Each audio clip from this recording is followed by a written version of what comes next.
In episode number 393 of the Reasons I'm Broke podcast, we cover the recent theatrical delays and early releases of comic book movies due to coronavirus. We also have Diamond Distributors pausing new books from hitting comic book stores and how that's affected not only my business, but some of the others around the nation. And our comic book highlight this week is Transformers vs. Terminator #1. All of this and so much more on today's show.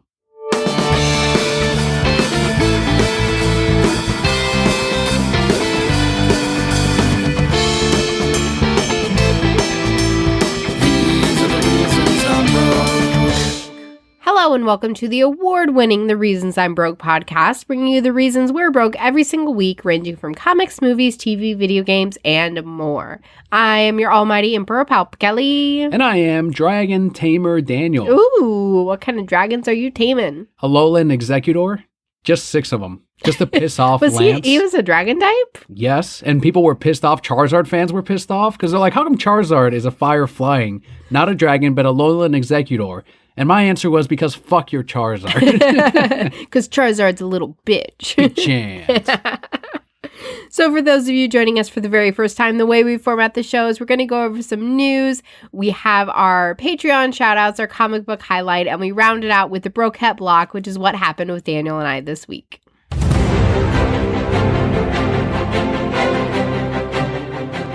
As we kick off the news, I do want to say it feels good to have Kelli back on as well. I know you popped in last week at the very end, but it's kind of cool to have a full episode once again. We're both over our colds. We'll go over that. Kind of. Mostly, we turn the corner, and we'll have that at the very end during the Broquette block and give you an update on everything that's been happening. But the first news story here, as mentioned by Troy last week from Previews World, Sony Pictures has released Bloodshot early for purchase on VOD, video on demand, following its March 13th release.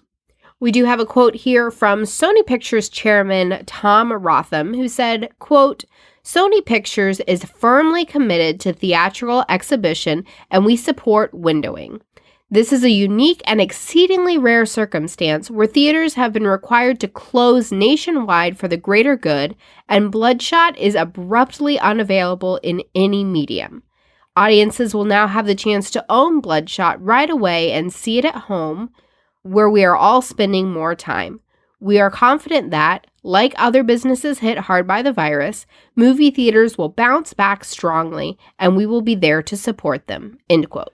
That's a very good and positive message, I think, not only for Bloodshot and Valiant Entertainment fans out there, but also for moviegoers and fans of the theatrical experience like Kelli and I. We love going out, going to the theater, and watching the movie on the big screen. However, since Bloodshot is not going to be, along with these other movies currently in theaters, they're not really going to return in the same way or with that same hype.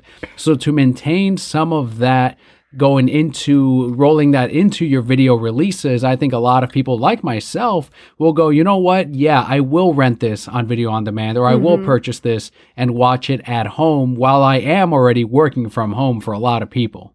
I think it's exceedingly smart in other ways, too, because even if there are some theaters, maybe some independently owned theaters that are still open that may be showing this, you've just kind of pulled away all that business. You've pulled away all the temptation of going out and still going to a theater by saying, no, just stay home. Just rent it. It's going to be cheaper than taking your family of 10 or 6 or 4, right? All of you to go see this movie. Just stay at home and rent it. And again, that may be a situation where I can't say that this was top of my list to go see, but yeah, now I can rent it at home. Sure, I'm on lockdown anyway. Might as well see what it's all about. I always had the intention of watching Bloodshot. I've never read a Bloodshot comic book. I've definitely flipped through a few of those Valiant books, and good on Valiant always, like I mentioned last week, for communicating with retailers and with fans to really get their characters out there in front of as many people as possible. Because of that effort that I'm constantly seeing from Valiant, this was something that I absolutely wanted to check out. The special effects in the trailers look amazing. And while I don't dislike Vin Diesel, but I'm also not going out to run and watch movies because of Vin. However, seeing him in this role, he is a big name. He draws a lot of audience members because of the Fast and the Furious movies and other projects that he's done in the past, like the Riddick movies.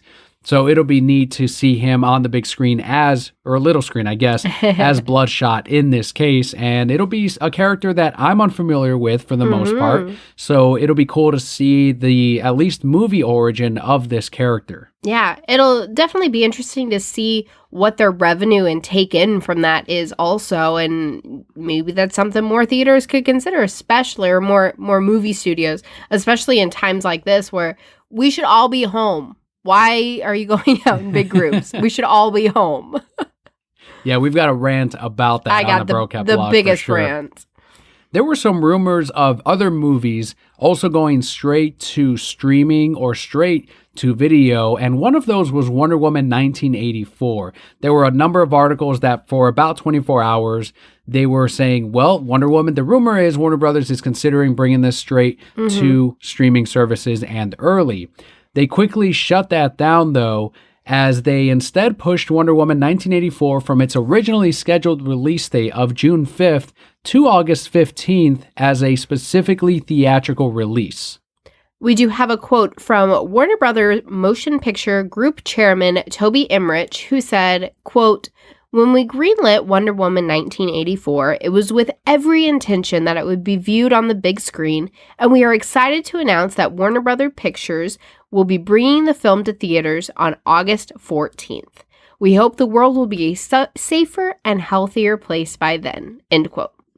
Patty Jenkins also mentioned on Twitter that the movie was fully intended to be enjoyed on the big screen, so coming out in support of WB's decision on 1984. Do you think it would have been a smarter move of them to wait until June, then release it to streaming service, or fully push it back, just like other movie studios have done with, for example, Black Widow?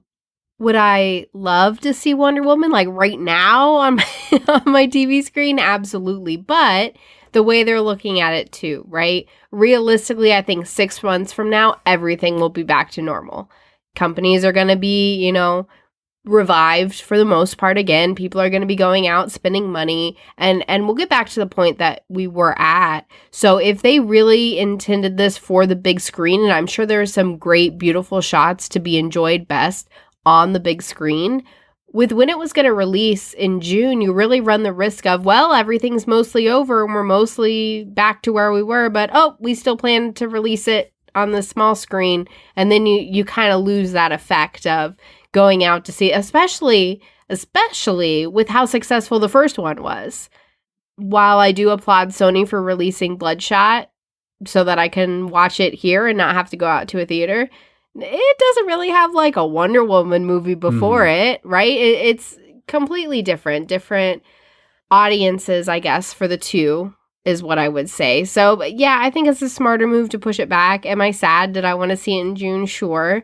But realistically, I think August is probably a safer time to say, yeah, everything's going to be back to mostly normal and we'll keep pushing forward. Not only that, but let's assume that things are back to normal even by June. There's still going to be some apprehension.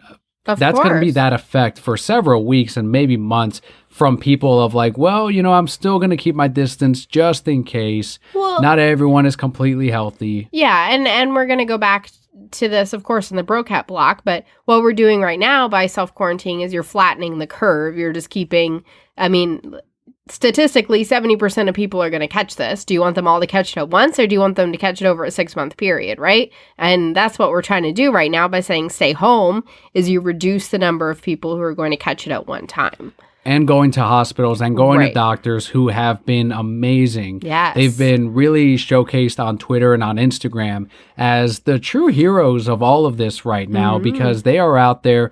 They cannot physically be in contact with their own family at home. So they're putting out messages like, hug your family for us because we cannot. They don't want to risk them each night and each day having it and bringing it into their home. Of course. They're quarantining themselves even in their own home or staying at different places completely while they work on all of these patients. And they're working around the clock They are bursting already at the seams at hospitals. And you can make an argument of whether or not the healthcare system was prepared for this or whatever it may be, or false cases that may or may not be actually corona. There's a lot of arguments to be made, but the fact of the matter is these people are still out there working hard for the current situation that we're in. Absolutely. And not just doctors, too. All the people in the grocery stores, all the first responders everywhere. It's a nightmare. It's crazy. We'll get into what Florida is like later. We just got to keep moving.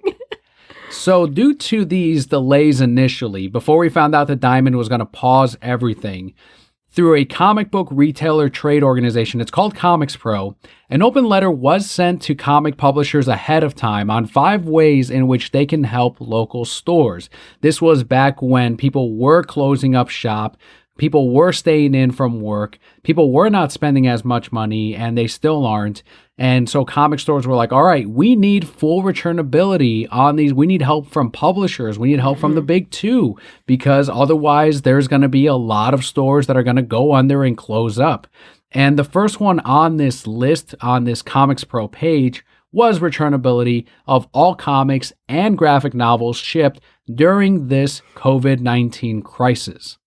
I like the idea of returnability during COVID-19, but I would even stretch that out, right? Let's say for the next 90 days, the next 180 days, you have that returnability. Because again, we don't, and while I sincerely hope and believe that 6 months from now the market's going to be back where it was, you don't know that.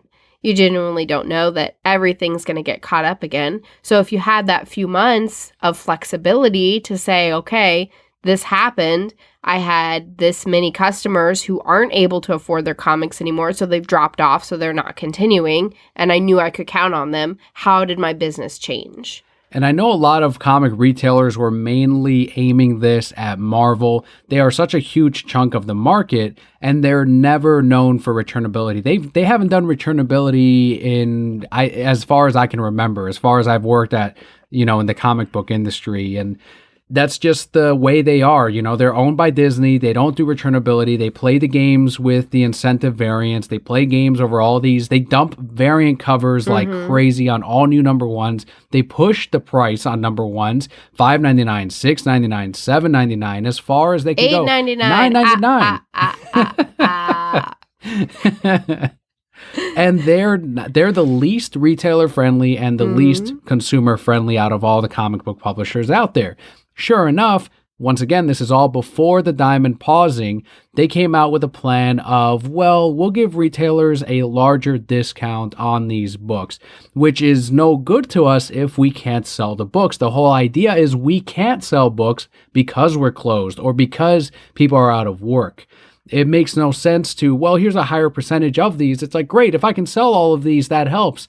But even now, you can't sell every single comic book. Even during a healthy market, you can't sell every single comic book. Instead, returnability, IDW came out with it. Boom Studios, before all of this happened, they came out with these plans of returnability, and Marvel did not do this. CB Cebulski was on Twitter trying to defend his own company and saying, look, guys, it's a difficult time for all of us. Fellow publishers like Peter Samedi was saying, well, then, yeah, I know it's a tough time. That's why I've been making my books returnable to comic stores. How come you, a multi-billion-dollar company, can't do this for retailers out there? And it just became this huge thing. And I'm still highlighting these responses on Instagram because it's kind of, people need to see how these companies are handling this crisis, and rest assured that comic stores are not going to forget how we were treated and who treated us in this way from these comic book publishers. Absolutely, and it's a great thing to highlight it in any aspect, right? Look at politicians, look at different companies, look at your friends and your family and the people around you, because it tells a lot about these different things, how they're handling this. But I will tell you right now, they're not going to make those books returnable. Marvel will not, because Disney just took out $6 billion in loans. So, no, they're going to get all your dollars because they got to pay off that $6 billion. Why'd they take out such a huge loan? Is it for the bonuses and each quarter just to be able to maintain those? Or what was the idea? They didn't. All they said they were going to do with it was to help move some debt around and to refinance some things. And here's the really And I don't know if having to close down, right, their cruise ships, and if they really genuinely lost that much in this month, right? And maybe they did. They're paying their employees at least for 2 weeks. But realistically, and I can tell you without a shadow of a doubt, because I know this is the truth, the second those parks reopen, layoffs are happening. The second these things open, layoffs, like they're going to start, they're going to say, we'll find a way to make us the money. And it's going to start with laying off people, and you're going to see it in their movies, right? They're going to lay off, I'm sure, tons of people who work on movie production, and it's going to lower the, how great they are, lower the quality. And I'm sure they're going to continue this stream of just hiring writers and artists who are cheap and get these books out, and they're not going to help comic book stores. Whereas if they changed up their model a little bit to help you out a little more, then you would sell a little more, and then they could make that money. But that's not how. The second I saw that they took out $6 billion in debt, I said, oh no, this is just all around. This is not going to benefit anybody. And even before there were any announcements over what these publishers did, I put out on Twitter, Marvel's going to do little to nothing to help. I know it, because that's always how they've operated. And sure enough, I was easily right, easily confirmed, and no one was shocked. No publisher, no comic retailer was Nobody shocked. was that Pikachu meme going, oh, because y'all knew. Number 2 on this Comics Pro list is extended terms. This is especially necessary for the most vulnerable stores. So these are the stores that are either still up and coming, that are in debt through Diamond. So some of this of like, okay, we'll pay this back after a certain amount of time, or stores that are struggling or were already struggling during this period. I don't have too much experience with the back end of that, but I know I've seen from other retailers that whenever they owe money to Diamond, they'll hold off their billing for a month or so until they can, start paying back some of those weeks. You're seeing a lot of that go around too, not just in this particular case, but with mortgages and with apartment complexes. I know there's a few celebrities that also own apartment buildings, and they're telling people, don't worry about your rent this month. Like, take care of yourself and your family. But the thing within that, too, is people are like, oh, so I don't have to pay that. Well, no, you do. Right. You just got to pay it next month or the month after or whenever they tell you have to. It's not like that payment's just gone forever. Like, they just paused it and pushed it back. I think I heard something similar to that with the $1,000 or whatever that they're giving each adult, is that they're just going to take it out of our taxes at the end of the year. Yeah. And I don't know. That's a whole, I can't get into it. That's a whole nother story. Okay. We'll talk about that at the end. We'll talk about my thoughts and my feelings. Number 3 on this list was no interest payments for back debt incurred during the crisis. Interest payments can cripple comic stores, so that ties in with number 2. Number 4 was what Marvel did, and it was temporarily raising the discount levels. I'm assuming this was all coupled with the returnability, because number 1 on that list is, I think, the most important one. Of course. The essential one was returnability. But yeah, that was one of the ideas from Comics Pro is reducing raising the discount because of the reduced traffic that we're seeing at comic book stores by lowering the product cost throughout all of the different things, not just comics, I'm assuming, but also maybe anything that is available through Diamond. I do want to go back to number 3 about not having interest payments for this debt that they're incurring, which makes sense, but at the same time, somebody's going to abuse that. Somebody's going to say, oh, well, I'm not making any money, but there's no interest. Let me just buy out all this stuff. So I don't know that I agree with that one. Well, that's the case with any kind of help, that no matter what kind of relief they give us, there's always going to be someone taking advantage of it. But, that's a price to pay that benefits. It's for the greater good still. Number 5 is that publishers should limit output, push major projects back, slow everything down. Fewer titles mean less cost to retailers. And as Troy mentioned last week also, that is something that I think a lot of us are in agreement with. There's just so many number ones. Oh, yeah. A few weeks back, we talked about Boom Studios and IDW, pointing out that there's so much flooding the market right now that these titles aren't as focused as they should be. And Image was slowly coming around to that idea as well, as they promised to have less titles, less number ones. And I think this is kind of like a forced pause of, let's not solicit any new titles for the time being. And I think this is overall going to be a better thing for the longer term of the health of comics. We also have a comment from Michael Hughes on the Newsarama comment section who said, quote, all multiple cover comics should only be one cover, and all these spin-off specials, especially DC and Marvel, need to be pushed back quite a while. Also, reducing prices would be so helpful for the interim, end quote. I think that's also a really good idea. Whenever they end up resuming these Diamond releases, they should just keep it simple, one cover. Comic stores shouldn't have to invest into these different covers unless all of it is fucking returnable. Like, that's the biggest thing. Make it returnable, and comic stores won't be as apprehensive to order up on these. We've already seen it with these publishers that say, hey, comic publishers or retailers, number ones, order as many as you'd like. They're returnable. All right, I'll order 10, 20 copies, find my ceiling, and then that raises the numbers for issues 2, 3, 4, and so on. It also helps readers get their hands on new books, whereas normally they might not have even known that title existed if it weren't for the extra copies that are on the shelf. So I think that's a great idea from Michael as well. If you were to add one to the list, what would it be? The only one I'm concerned with is returnability. I don't think there's any other important thing outside of that. The greater discounts doesn't matter. Make it so that we can return these and so that we can return them within a month of the book's release. I think it should be a quick turnaround because some of these stores are not going to have a month. Not every landlord is going to be as patient with them as you might see with others. And maybe they don't survive that month when everything comes back. So it needs to be a quick turnaround, a quick moment of returnability for all of these. That's the biggest one for me. And comic book publisher Mad Cave Studios has stepped up and created a comic book relief fundraiser to help out local comic book shops that are struggling during these changing times. This will provide retailers across the nation who request help a one-time donation to help with overhead costs, staff pay, and to mitigate risk. Mad Cave themselves provided $10,000 to the cause. That's amazing. So that's, I think, a really nice thing of all of these retailers and everyone else that is donating to this cause. I think that's going to help out in hopefully paying out some of that rent that they're going to be facing when this is all through and done. If you're interested in donating through Mad Cave Studios to help local comic shops, there's a link in the description. Go ahead and check it out. We had mentioned Boom Studios that had offered returnability, and one of the things that they also move forward is cutting down on new number ones as well. Before the pause in Diamond, they were including paid ad support for retailers who use the hashtag BoostYourLCS.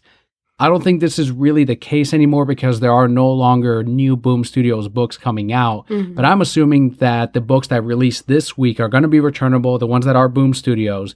And then, of course, this gives us confidence that when they return, their line will be fully returnable as well. I mean, once again, just showing them kind of leading the way and saying, no, this is what our retailers need. We need to become that so that they can be profitable, so we can be profitable. And as of this week, Dark Horse Comics outlined a plan for the future and offered retailers a full 90-day returnability window once they get publishing again. They also plan on cutting down on their line of titles for upcoming releases. So again, just more great things for comic shops. That's huge. A 3-month window of returnability. That's really going to help us out a lot. And I hope other publishers quickly fall in line and do this as well, or that Diamond does a just straight up full line catalog returnability for all publishers. One thing that is definitely a bummer though. Diamond Comics has announced that Free Comic Book Day has been postponed until sometime later this summer. One upside is they will delay billing to comic shops for these books until August. I know we were still receiving them. We got a couple of them in this week, but with everything paused, it'll be a while before we get the rest of that Free Comic Book Day shipment.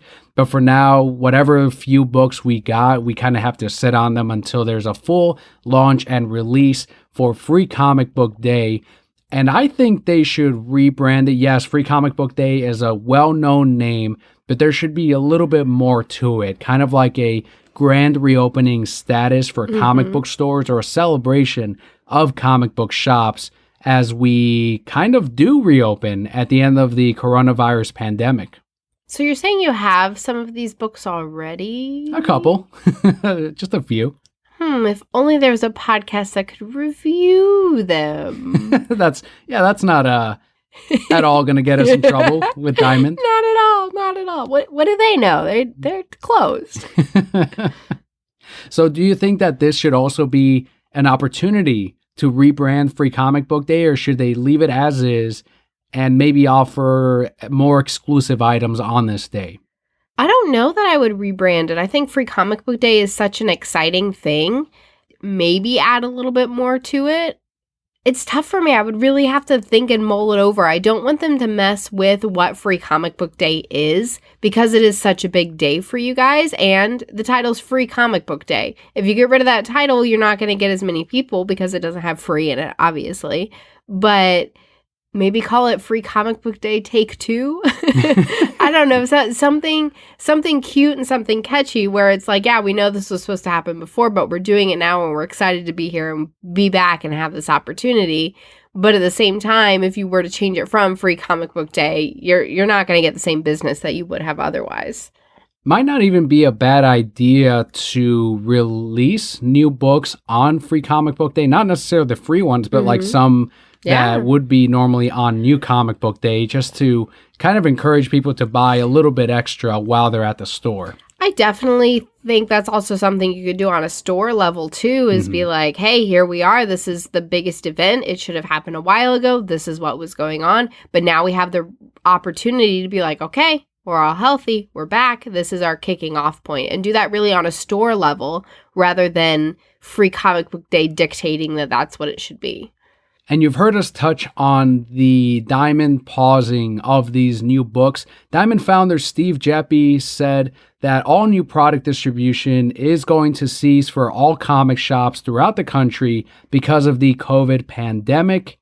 I had several subscribers that immediately contacted the store and wanted to know what this meant exactly. Does that mean that next week's books are still going to arrive? Does that mean that all the books that have been printed thus far are still going to show up? Or does that mean that this is the last New Comic Book Day for the foreseeable future? And it is the latter. This past one with these books like Terminator versus Transformers #1 is going to be the last line of new comic books until this all blows over.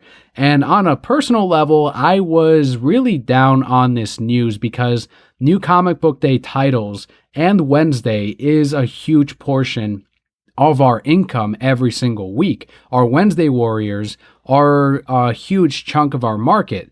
Granted, our store diversifies. We've got gaming, tabletop, Funko Pop statues, and all kinds of other product that help in bringing in more of that income. And it has helped now during this sort of slowdown that we've been seeing. People are picking up other product that they see. And if you're only a comic book store, you're extra hurting right now, right? But with this halt in new product, I slept on it. And even though I was bummed out about it, I kind of realized that I was being selfish in that worry and in that sort of spiral that I was getting myself into, because I was thinking of, my subscribers, my customers, and I wasn't thinking about these stores that have been closed for the last week or two. Right. And it only makes sense then, the next day I realized kind of, well, if they're still going to be closed, let's assume that the store I manage stays open for the rest of the year and I have no closed days at all in the county, right? Let's just assume that would happen. That doesn't mean that other comic stores in the nation now, are they not supposed to get books? And are these stores that are still open only the ones that are going to receive them? Are they still going to be billed? Are we not going to be billed? It's a whole mess and a whole logistics issue, especially when you have areas like California, like New York, that are completely shut down. And that's a huge chunk of the comic book market as well. So I totally get it now why Diamond would instead choose to just put a pause on everything, make sure everyone is back up before they're back up and running. And I don't think they would have made this decision without a plan in mind, at least months down the line of, all right, we're going to not bill everyone at once. And that's another question I kept getting. And this isn't confirmed at all. This is what I'm thinking because it only makes sense. They're not going to say, okay, so April, May, and June's comics are all going to release in August as well as August's books. Good luck. That's not the case. Good luck. Comic Comic stores can't afford that billing. Right. customers can't afford that. So many of them are out of work. And it's going to be a staggered release schedule. And everything that you see in Diamond right now is not going to come out when they're listed in the previews catalog. Rest assured, that's all going to be delayed as well. And I wouldn't be shocked if some of those books are just outright canceled due to some of the cutbacks that these publishers have been doing themselves. And like we were talking about earlier yesterday, whenever it was, this is a great opportunity for you in your store to bring in a different level of customer, a different kind of customer. Because like you said, you do have not just the comics that hit the shelves on Wednesdays, right? You have board games, you have trades, you have all these things. People should be stuck in their home for 2 weeks during this time, right? And so to be able to bring them in and say, hey, you about to like go into your quarantine hole, pick up some reading material. Don't just watch Tiger King the whole time. Like here we have other options. Play some board games with your family so that the kids just aren't on tablets or screen time the whole time. Here's other things you can do where you can have fun and stay in your house. Yeah, Diamond did reassure retailers in saying that we can still order anything at the warehouses, anything that is a trade paperback or that's on print already. We can get that restock still. It's not that they're completely shutting down the warehouses as well. So if there's ever been that trade paperback, that story, that line of older issues that you've been wanting to read, and a lot of subscribers were like, well, I still have a budget with my wife next week or my husband next week. So I still have that budget. I want to get books. I want to read something. And they have already preemptively been ordering books that we may not have in the shop at the moment, fully knowing that we can get those titles and fully knowing that this is going to support us for the time being while we run on restricted hours and on a skeleton crew. So I think that's one of the huge things, and that's something that I've had to be active on of like, all right, Batman and Robin, New 52 by Peter J. Tomasi, amazing. Superman Red Son, ignore the current movie right now, and I'll tell you why later, but read the trade paperback. It's one of my favorite comic books of all time. All-Star Superman is amazing. Troy was recommending that last week, and that is the opportunity to catch up on your reading, buy supplies, buy gift certificates. That's going to help with the cash flow of not just comic stores, but of your local shops that you enjoy, local businesses that you want to see make it through this whole pandemic. Gift certificates are huge. Definitely opportunities to be had within all of this. And I encourage anyone in any business and anything that you're doing, right? It looks like these are dire situations. Look at it differently. Step outside the box. Say, okay, my typical clients aren't here. What do I have that other people could benefit from? How can I get them in here? How can I get them excited about my product? And yeah, maybe you get through it and you have even more customers than you had previously. I think what this has done more than anything, it's connected me to a lot of subscribers, a lot of regulars, a lot of customers that I normally didn't really hear a lot from. So I'm seeing a lot of people open up that normally it'd be like, all right, I'm just here for my books and I'm out. But now I'm like, are they keeping you working? How are you doing? How are you holding up? And they're telling me more about their own personal lives, stuff outside of the regular Wednesday talk or the comic book talk. And I think that that's going to bring a lot of these, a lot of us together even more. I'm learning so much more about these customers and about their personal lives that it connects me on a deeper level with them as well. And there's genuine concern from all of us. We all want to watch out for one another, and we all want to see those familiar faces each week or every other day in some cases for some of these regulars. And we want to make sure that everyone is being helped as best as possible, and also letting them know that jobs change. We totally get it. If you need to pause your subscription, if you put everything on hold, which now everything's truly on hold, course. Then let your comic shop know, and know that they're totally understanding of what may come up. I have the highest hopes that everything will be back and running and going the way it should again soon. But in an effort to kind of help that, right? Once we get over this hump, to kind of help it keep going, comic writer Gail Simone has taken to Twitter and rallied up a call for Marvel vs. DC Comics crossover event in 2021. This will be the 25th anniversary of when that happened in 1996. The idea is to help comic shops get that boost after this whole coronavirus pandemic. And one thing that Scott Snyder said last year at MegaCon during one of the panels, because someone, of course, asked that question of when is there going to be another Marvel versus DC crossover? And he said, ask Disney, because every year we approach them with a pitch for a Marvel versus DC crossover, and the mouse every single time says no, responds with a no. And hopefully these events are going to change some of those suits' minds. But if you look at the track record, Marvel hasn't done any crossovers with anyone outside of themselves over the past, several years. It's DC that's crossed over with Mighty Morphin Power Rangers, Teenage Mutant Ninja Turtles. You see IDW and Boom Studios doing crossovers within themselves. It's only Marvel that doesn't want to do that crossover because of that brand protection that Disney has over all of these characters now. This is 100% the perfect time to do it, though, because legitimately, here's what's going to happen, right? It's going to be a 6-issue run or whatever, and they're going to be against each other at first, but then you bring in a common enemy. Oh, what's our all common enemy right now, right? This is the perfect opportunity to bring real life situations into these comics, have these characters that we all look up to fighting together to try and solve this, to try and save the world, to try and make the world a better place. And you have a really solid message coming out of that and just be like, yeah, this is where we were, but this is where we are now. Here's what we need to do as a world.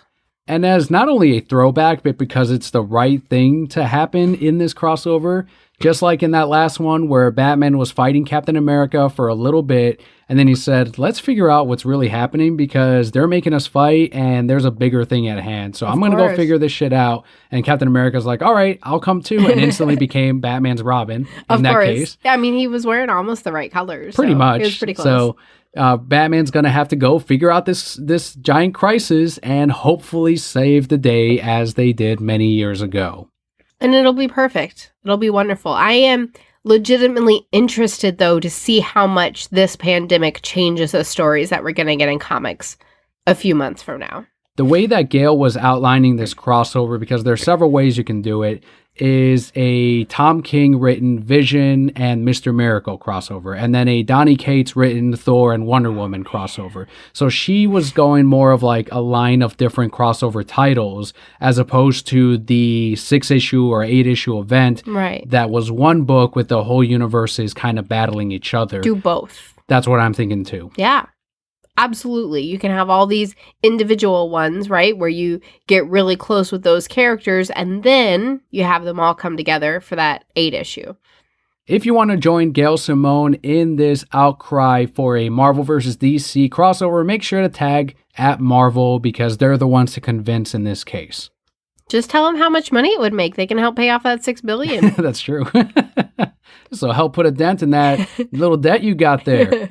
Little debt. Oh my God. They have till like 2050 to pay it all off. 2052. They'll be fine. That. Yeah, they'll be fine. But with that, we can move into our Patreon shoutouts of the week.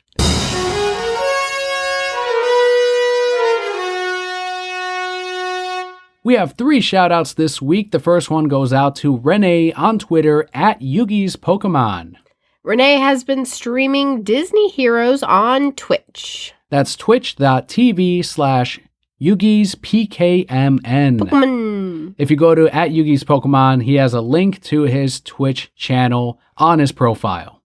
Our next shout out goes out to Corey B, whose Twitter handle is at Comictropolis. Corey was tweeting hashtag BVS 4 years in celebration of Batman v Superman Dawn of Justice releasing theatrically 4 years ago last week. Wow, I can't believe it that long ago.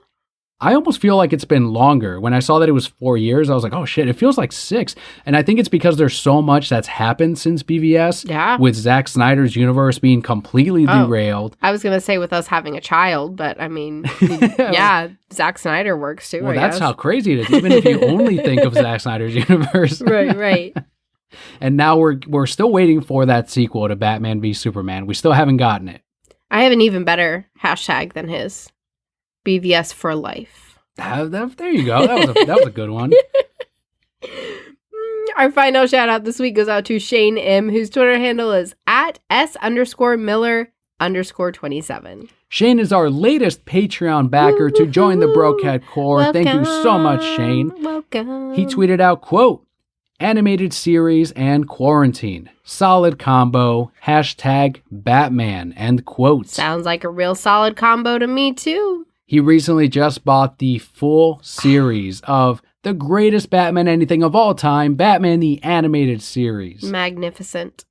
I think that is a great way to spend quarantine. Yeah. Is just go through everything Batman the Animated Series. Over and over and over. You got 2 weeks. 2 weeks sitting in the house. That's several times you can go through that 4 seasons. You'll be an expert. So huge thanks again to Renee, Corey, and Shane for your Patreon backing this month. If you too would like your shout out every single month for as little as $1 a month, is 25 cents an episode, you too can become a Patreon supporter. Something that's really effective in getting more people to listen to podcasts or to get on your favorite podcast is if you tell a friend, word of mouth. That ends up being the most common way that a lot of people end up gaining new listeners. So if you know anyone that's into the stuff that we enjoy as well, or into the news that we cover, or is just trying to keep up with this comic book world or with the DC universe at large, then definitely send them on over to thereasonsimbroke.com and have them try out an episode or two, and let them know though that it is not safe for work. I've had that complained once or twice, but or like now all the time. It's all labeled explicit, so the warning's there. I'm fucking sorry, okay? Shit. On a more serious note though, with Patreon, obviously we hit that tier where we are able to produce this podcast every single week and cover our regular upload costs on this server that is Liberated Syndication and of course Alphonic to clean up the audio for you on every single episode. And right now we're aiming towards higher tiers, such as doing a fully fleshed out second show, which is the final tier of what we're currently doing on Patreons. And right now I think we're also working towards an Android app for the podcast on its own. But I'm kind of pushing even harder this week because we have also been affected financially by everything that is COVID-19. And in the interest of maintaining the comic shop, everyone at the higher level has taken a cut to help preserve the store. And it's not just cutting hours and cutting employee or labor or anything. We're doing our part too. Right. And unfortunately, that does affect our week to week. So if you've ever considered backing the podcast at all, now would be a great time. If you have, if you're fortunate enough to still be working during this period, and I know a lot of people are getting overtime, which is amazing. Get it while you can. If you are fortunate enough to be in that position, please head on over to patreon.com/thereasonsimbroke. There's a link in the description of today's episode, but this goes towards our weekly and monthly living costs at this point, and not necessarily just for the podcast, as we, have had to do our own sacrificing to make it through not only this month. I'm trying not to think of next month, but, just trying to make it through this week. If you do become a Patreon backer, some of the great things you get a shout out every single month. You get me telling you how awesome you are, which is a fantastic perk. You also get the episode early, sometimes up to 2 days early, right? Day or two early. So you get to hear all the Palpa news early on as well. You also get the Batman the Animated Series commentary a month early, ahead of full-on releases. Patreon backers get it 4 weeks early, so that's probably the earliest release on some of these episodes, and you get to enjoy those as you're watching, for example, like Shane, Batman Animated Series and Quarantine commentary episodes as I go through season 1 currently. But with all of our shout-outs completed, we can move into our comic book highlight of the week.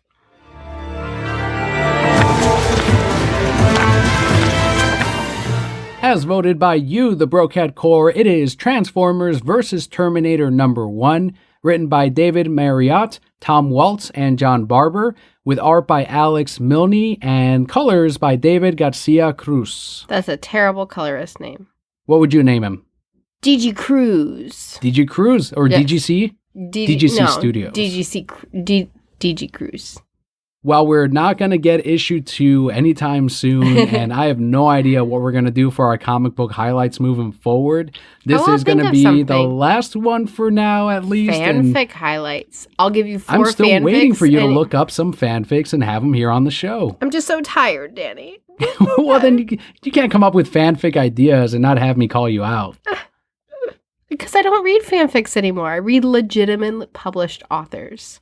Transformers versus Terminator. We are not sure how many issues this is going to be. It sounds like a fanfic in and of itself. It really does. This first issue was $4.99. I just realized that as I was putting down the credits, I was like, really? $5 for this one? Because it didn't feel like it had a lot of pages. No.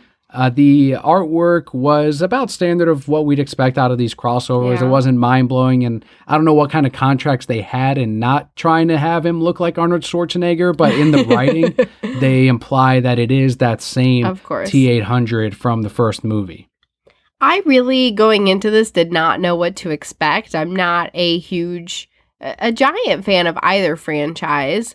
But I did pretty much enjoy this. There was enough similarities between Terminator and this that I was like, oh yeah, I can pretty much just pretend like it's still Sarah Connor, right? Very clearly, it's Arnold Schwarzenegger, 100%. Yeah, and that's one of the complaints I had is Sarah Connor comes along very easily for no reason, just follows him into this truck, and that is basically it. You get the line of "Come with me if you want to live."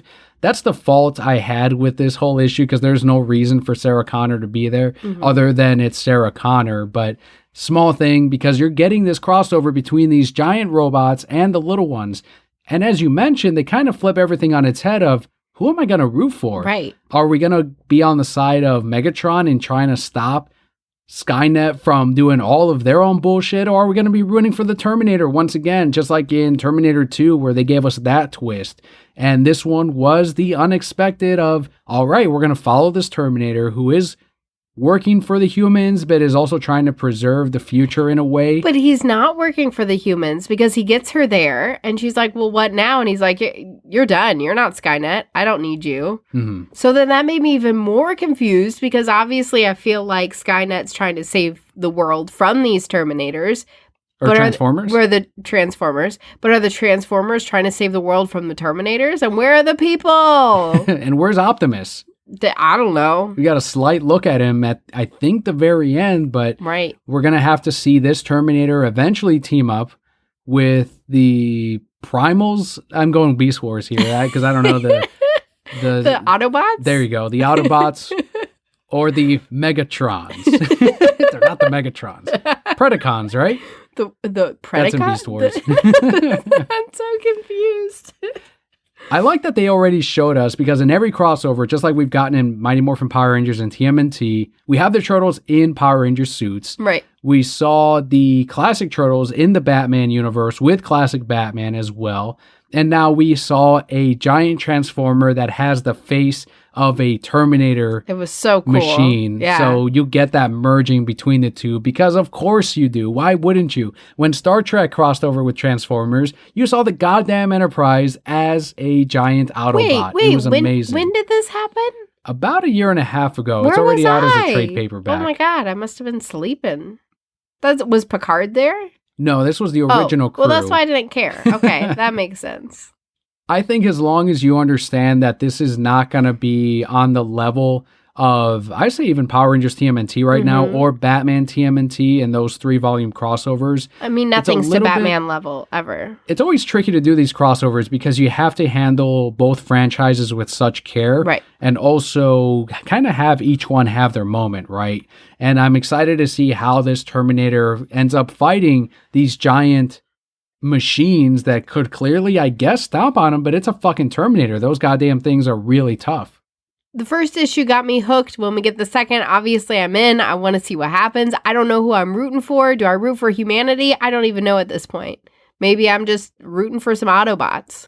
So definitely sold. I liked what they did with it so far. We'll see. Let's head into our final segment of today's show. It is the more personal side where Kelli and I have been with our Brocat block. We finally got the chance to watch something you've been waiting for ever. You had to purchase it because you said you would if they ever made it, and they did. So you had to. I voted for it as part of the Warner Brothers survey club, so I kind of had to, no matter what, right? But we did get the chance this week to see Superman Red Son. Now I save the world. This was such a highly anticipated release for me because I kind of held out hope that this would be a faithful adaptation to the original comics, just as they had done in the past with The Dark Knight Returns Parts 1 and 2, which is absolutely amazing. But this ended up confirming for me that it is no longer the same DC animated universe that was led by Bruce Timm during that period of The Dark Knight Returns or any of those movies.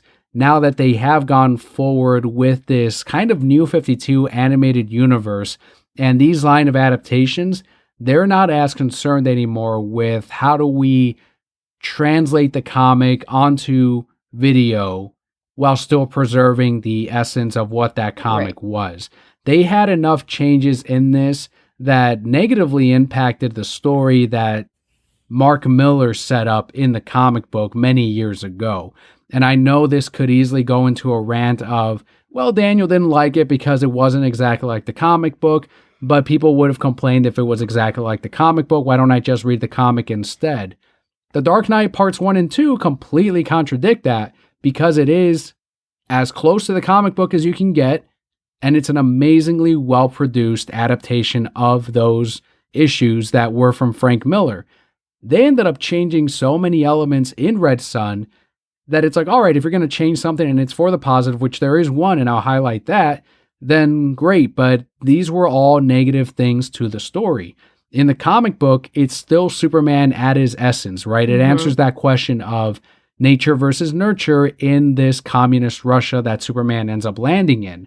Their video version of Superman is, well, I'm just going to murder Stalin. It's like, wait, hold on a second. This isn't Superman from the even if you just ignore all the comics, just from the Red Son story. In there, someone assassinates Stalin, and he, out of necessity for his people, has to step up because he's Superman. But in this, it's almost like an injustice universe because of, for the sake of, I don't know why, which changed the character completely for me as I'm watching this movie. It's no longer the one that we did still care about in the comic books. The back and forth between Luthor and Superman isn't as effective anymore.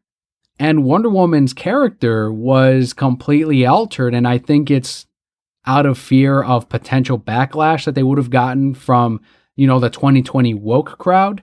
In the comic books, and I don't know if you remember, she is in love with Superman, and this is why she's constantly on his side, even during these more rule with an iron fist moments. But in this, she's saying, well, I believe in you as a representative of men, and this is why I'm willing to stick with you. I'm a lesbian because of where I grew up in, so I'm not interested in you in that way. And also, fuck men. And she has these lines in this of like, men, typical men. And I'm like, that's not how she was in the book. And now you're changing her to be unlikable as well as Superman. So what is happening here? I'm going to stop ranting for a bit and let you take over for a sec. So I definitely didn't remember the comic as well as you did. You were pointing out, oh, well, that wasn't that way. And, this was this other way. I will say that I do remember the feelings that I had at the end of the comic, particularly with how they ended it, because it's such an oh shit moment at that very end of the comic book, which you don't get at all in this. The main thing that I was waiting for this entire journey, I was like, okay, when's he going to get with Lois? Because that's really what I wanted out of this whole thing. I don't think I disliked it as much as you did because I remembered so little of the original because it's been years since I've read it. So I don't remember, I didn't dislike it as much as you did. I felt that there were some things that were pretty solid. It told a good story. Right? But when you sit there and point out he's not really Superman, you're right. He's not. He's just some Russian guy who has superpowers, right? And I think that did definitely weaken it from what it could have been. There's also a physical change in Superman throughout the comic book that they didn't even bother to maintain in the adaptation, where as he's getting older, because there's a progression of time, Luthor, you see it in him, he's losing his hair, he's getting older, and his plan of defeating Superman is still underway, right? It was all kind of a multi-year calculated plan to eventually he knew he would win, but it took so long to defeat Superman, and done in such a way that the comic really hits you, right?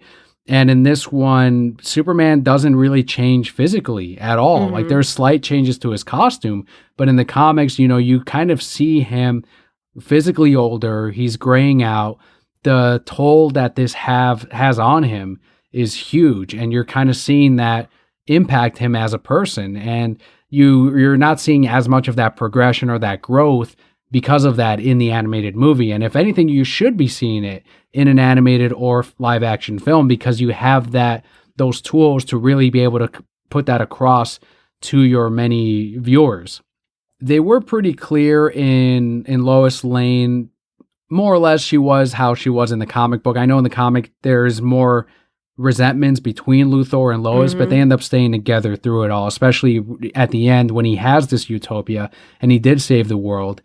She stays with him until his last days. I don't even know why she does that. I would have been gone so fast. Be like, you don't even remember my birthday. In the movies, they do say she stays with him because he's going to change the world. So she's also kind of looking at the future of her fellow country, right? I get that, but he clearly doesn't need her, so why is she still there?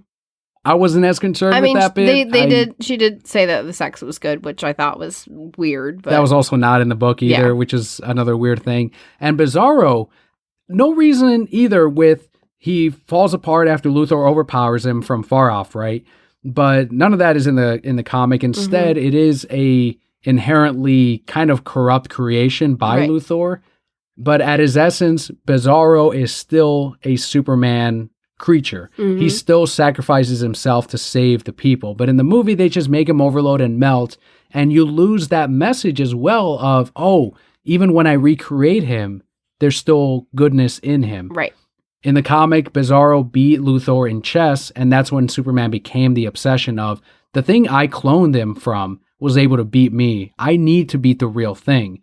And that's the motivation. And you don't see that either. So many little things that it's like, I get it. Not everything has to be like the comic, but have those same messages, those nuances. Tell it your way, fine, but still have it come across. And they didn't have that. The one change I will say that I thought was a little bit better than the comic was in their handling of Russian Batman. They made the, I guess, concentration camps is that parallel here. They made that a part of his origin in the movie. And they easily could have done that in the comic because they introduced that element, except they didn't make Bruce Wayne a part of it. Instead, his parents were anti-Superman and anti-communism rioters, I guess I would say propagandists. I don't know if that's the word. They were spreading that propaganda, activists. And because of that, the government and the party ended up murdering down the Waynes because of what they were doing. And so that's when Bruce is against the whole establishment, including whatever Superman stands for, even after Superman has completely cut down on crime, because that whole system is what caused the death of his parents.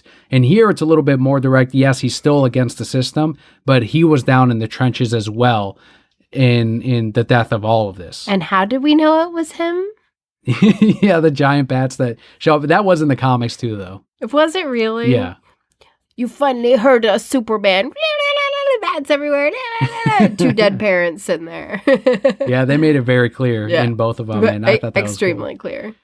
The last change that I'm going to cover, Lana, there's a thing there where Superman wants to be good for his people, so he feels like not even obligated, but he needs to save everyone. So that's why he decides to take over as president. But in the movie, it's the death of Lana instead that causes him to murder Stalin and also take over communist Russia, which again is not, I don't think it's a better change than what they ended up doing. But that ending to it of this is why we have this Superman this whole time, it ties it back to the beginning of the comic book into this perfect circle of storytelling that they completely omitted, I don't know why, in the movie, and just cut the ending as, and that's the end. Luthor has sort of saved the world. Superman also saved the world, and everyone is happy. You didn't cut into the future. And that's the whole idea behind this. That's the greatest oh shit moment. One of the greatest oh shit moments in comic books. I know, and I was waiting for it because it was so good, because you just get chills. Like when you're like, oh, Luther caused all of it. It's all his fault, right? And yeah, that's unfortunate that and I don't even know why. Like, it would have been perfect for after credit scene. Mm-hmm. That's all you got to do. Like in the movie, how you want, cool, here's this after credit scene. What'd you think of the visual telling of the bottle is what ends up breaking Superman instead of the letter? It's the same exact message, except in the comic it is just a letter. But in this one, they made Lois Lane actively a part of his breakdown. Whereas in the comic, he says, hey, give this to Superman. She doesn't know what's in it. And she just happens to be around him and he reads the letter. I thought that it was...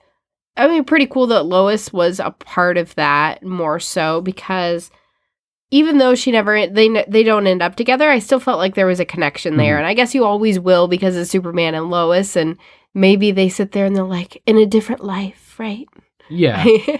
That they could have been together, and obviously they are.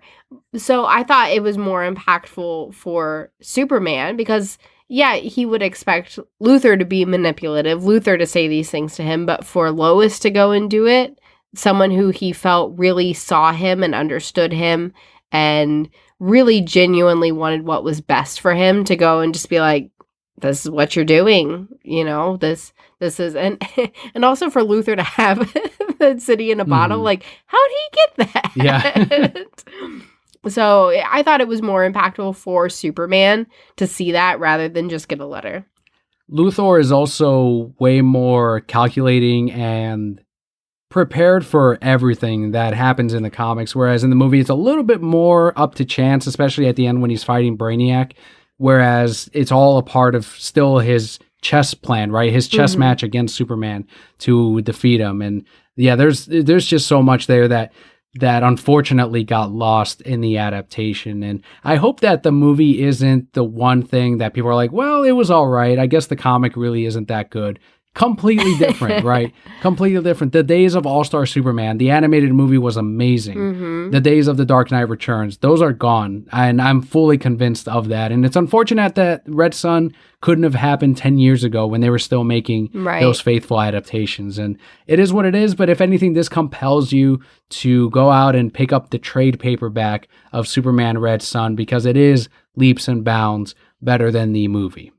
So that was our review of Superman Red Sun. Pick up the comic is the moral of the story. Pick up the trade paperback. But we do have a Brocat question here from @Cuban Slim. Bobby asked, quote, what was the first comic book you ever had /read /bought or gifted to you? @Palpa as well. Do you still have it or did you reacquire it? End quote. Ooh. I remember the first one I ever purchased. Do you remember yours? I do. Not the exact issue, but I do remember the first comics that were gifted to me, and then the first ones that I guess I went to the store and had my parents buy for me. As far as gifting, pretty much everything you've bought, I've gotten to read, and what's yours is mine now, right? So all your comics are gifts, gifts for me. I can't really say the first one, the first series I kind of remember reading really are Gotham City Sirens, Streets of Gotham, when those were out. We did a lot of Batman the Animated Series, Batman Adventures, when those were around too. So that was really the beginning of my comic book journey. The earliest instance I remember of coming in contact with comic books, aside from my mom's collection of Mexican comic books that were Little Lulu in La Familia Burron, I think is what it was. They were comedic comics, kind of like, your Snoopies or any of that. And those I remember flipping through and coloring in as a kid.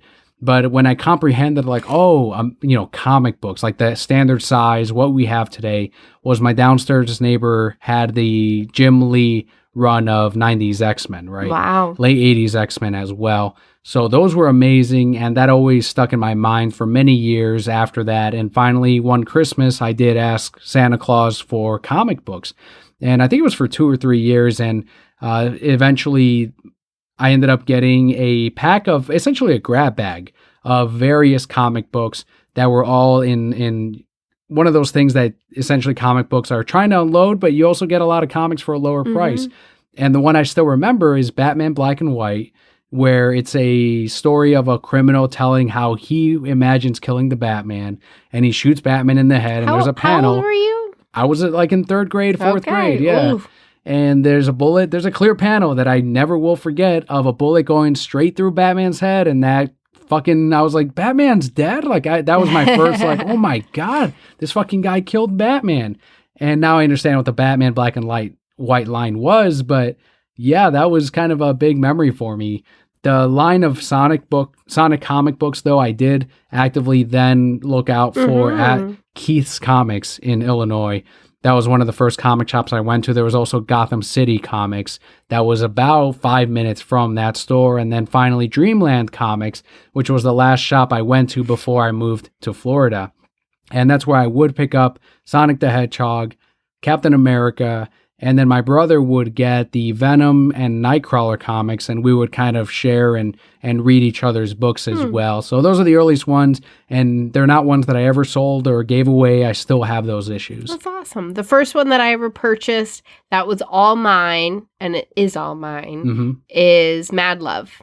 Batman Adventures Mad Love. Yep. Origin of Harley Quinn, which they later adapted into the show. I think that's really the only one that I've ever really purchased. That's probably the only comic that I take that back. I did get Saga. Yeah, Saga number 1. Yeah, Saga number 1. So those two, but they're two of my favorite comic books ever of all time. Of course, we still have them CGC graded, right, sitting in a case, so I can go and view them whenever I want to. Thank you, Bobby, for that question. Continuing that weekly streak, very much appreciated. At any point, Brocat Core, you don't have to wait for a tweet asking for questions. You can just send it on over our way, and we'll include it in the show notes. As far as our week goes, I know you touched on yours a little bit with some of the changes that are happening because of the market. I have had a pretty difficult week myself.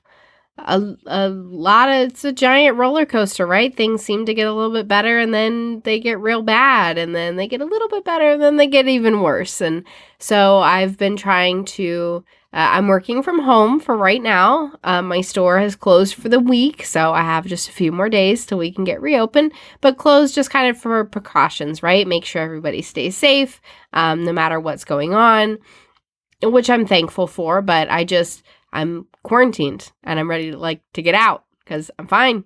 I'm fine. I get it. You want to be safe, but I'm fine. I just want to get in a store and help and continue helping the community. But I mean, it was pretty emotional. They told me I had to close, and I think I sat on my floor and cried for 20 minutes because I have so much passion around what I do and helping people and being there with my team and leading my team. And I physically cannot. I am physically not allowed to go and be with my team. So there's a lot of trying to answer phone calls. I'm working from home right now, which is one of the benefits of my job, is that I don't really have to be out on leave. I can continue working, but it's my poor phone is at 30% right now, 25%, because it's just been nonstop phone calls and conference calls and calling different employees and, asking them, how you feeling? You ready to come back to work? Here's when we're reopening. Here's some more information.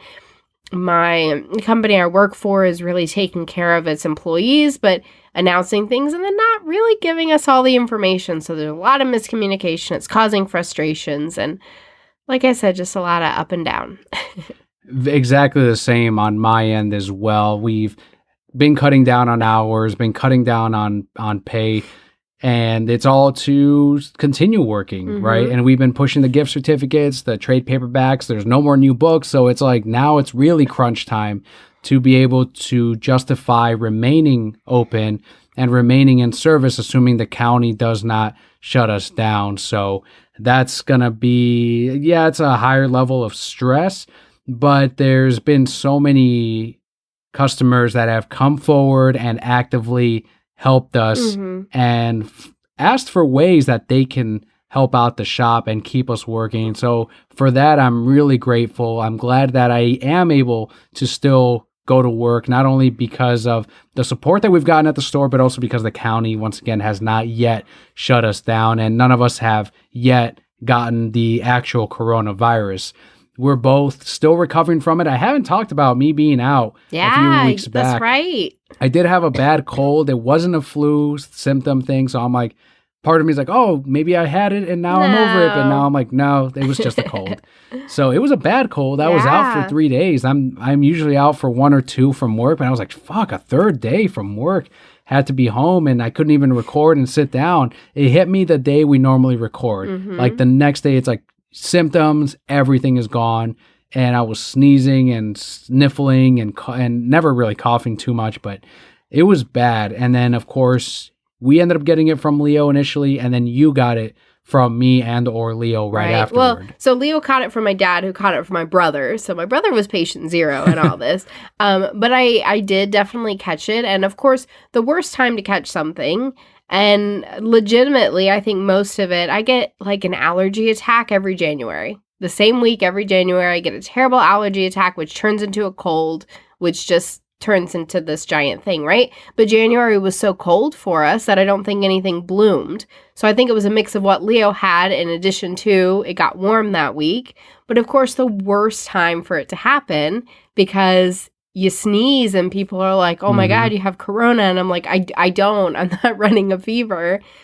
Well, actually, you don't have to have run a fever to still carry it. Right. So anyway, people were looking at me funny. But then, of course, I had employees who weren't comfortable working. So now I'm working more to fill in for them and trying to stay positive and be there for my team and do all these things. So the one benefit to me not being able to work is I actually have time to heal. I'm on 2 weeks now. I'm sure you can hear it in my voice. I'm still not 100%. I'm still coughing a lot of sneezing, a lot of sinus pressure. I'm pretty sure it turned into a sinus infection at some point. And I'm not going to go to the doctor. I'm not going to say, give me drugs, because there's other people who need it more than I do, right? And I'll get better. And maybe they'll tell me I have corona.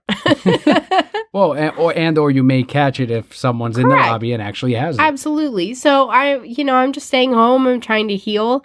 Hopefully I'll be healed soon. But I would wake up today wasn't bad, but the 3 days prior, I would wake up in the morning and feel like my sinuses were going to explode, like legitimately burst out of my face. It was so bad. So gross. So that's kind of where I was. And so my team, the ones who are still working while they're sad about the closure, they're like, Kelli, maybe you can finally get better and stop sounding like you're dying. And I'm like, but I'm okay. Like for the majority, I felt pretty okay. Maybe at like 70%, right? I know you can hear it in my voice. I'm still not 100%. It's still just running down the back of my throat constantly. In the meantime, as we've recovered or worked to recover, much like the rest of the world, we've been watching Tiger King. Why do you keep calling Joe it Tiger Exotic? Why do you keep calling it Tiger Lily? That's the name of the Indian from Peter Pan. That's probably why. Oh my goodness. Whatever the first title that I messed up is what I stick with. Okay. Not only because that's how my brain works, but just to annoy everyone. It's called Tiger King. Okay. On Netflix. It's Netflix's new docuseries, Tiger King. If you're the one broquette that hasn't heard or seen this, it's about a Floridian who keeps all of these tigers and opens up a theme park, essentially, or a zoo. He's from Ohio. And then opened it in Tampa? No, the Big Cat Rescue that she runs is in Tampa. He's in Ohio. What about the other guy with the long hair, the white ponytail? North Carolina. Okay, so none of this really took place in Florida. No, it started in Florida with the Big Cat Rescue. Yeah. So the Big Cat Rescue stuff is in Florida. It's in Tampa. It's not that far away. But Joe Exotic is in Ohio. Gotcha. And silver-haired doodlebug, I don't know his name, Mutu. What was his name? No, the guy from Zoolander. That's who he looks like. Anyway, he's in North Carolina, one of the Carolinas, somewhere in that area. And I guess this whole thing unfolds over these people trying to shut down his zoo because, he's skating the legal lines of these exotic giant creatures. They're inputting laws to restrict you from selling cubs to other zoos, but he's like, look, everyone's buying from me. All the major zoos are buying from me. It's all underground. And of course, he's this character of a person who is insane and would make for a great docuseries, But at the end, it looks like there's a huge criminal thing that ties all of this together. And at first I was like, all right, let's see what everyone got into this week. And I'm like, this is actually not bad. and it's like, well, it's Netflix. Of course, it's solid. Of course. But the thing that blows my mind is Netflix has all these, like, footage from years ago, right? Yeah. Because they tell you right in the beginning, this guy's in jail now. He's not running around. But this guy recorded everything. And they even tell you, like, everything in his life he recorded. And so that's where they get all this footage from. It's just hours and hours of Joe Exotic just recording his life and doing all these things. And it's already insane. This man has, like, music videos, which are still up. And apparently it just gets weirder from here. Like, we watched this first and I was like, that wasn't that weird. And people are like, no, Kelli, just wait. These people are insane. Here's one of his coworkers and her arm was ripped off by a tiger. Yeah. Episode 2, start. It's like, God damn. That was a weird thing. They mentioned in the first one and she gets her arm ripped off by a tiger. I mean, it, like, chews it up. It's all mangled, right? And then she's like, and I was in the hospital and they were like, we can do reconstructive surgery for 2 years or we can just cut off your arm. And she's like, just cut it off. And then went back to work the next day. And I'm like, what? Does he pay you that well? Like, what? I think it was like a week later, but yeah, still, it was the amount of loyalty that some of these people had to him. And that's where you can really discuss a lot of that, of how much of that is like, yeah, the guy was insane, but they're all a bunch of, as they mentioned, misfits that perfectly fit into this weird business ecosystem. This cult community.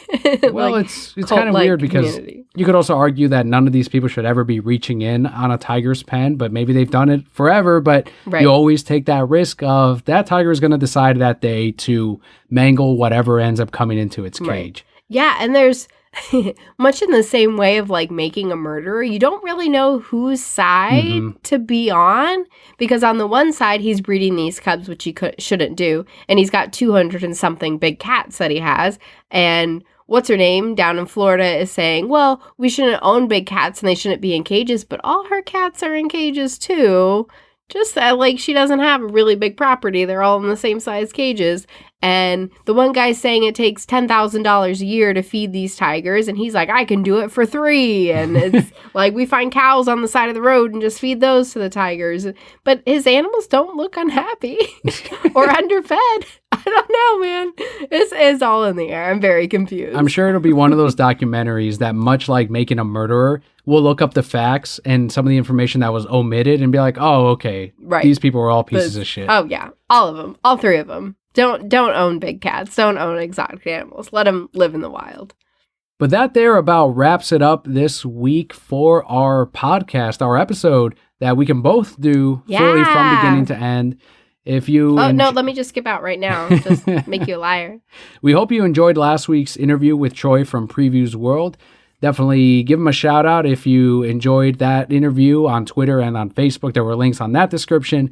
This coming week, we've got an interview with Bernie Gonzalez from Alternate Comics, and we're trying to highlight some local business owners or comic creators for the next couple of weeks to help them move those projects that they can no longer have available at specialty or comic book stores. And currently working out on an interview to have the manager of a game shop that also unfortunately is going through very similar stuff that I'm going through, and we can kind of therapeutically discuss that together. Wonderful. And going to be working on that episode hopefully soon, but the one by Bernie is going to be releasing within a week of this episode's launch. So that's all I have this week, Brocat Core. How about you, Palpa Kelly? Daniel's trying to play footsie with me right now. He just tried to play it off like, oh, no, I wasn't, but I knew. I'm excited to get back into work soon, hopefully, right? And that'll be my week, and I'm very excited, and I can't wait to tell you guys how great we're doing. But that is it, Brocat Core. I've been Dragon Tamer Daniel. And I am Emperor Palpa Kelly. And Brocat Core, all will be well.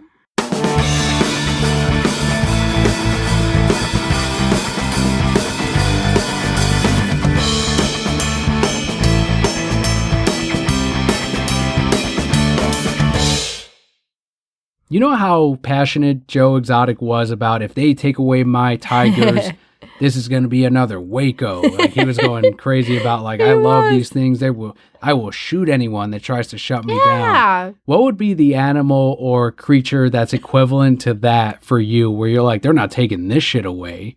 My child. Just a bunch of Leo clones. Just a bunch of Leos. Maybe some aces.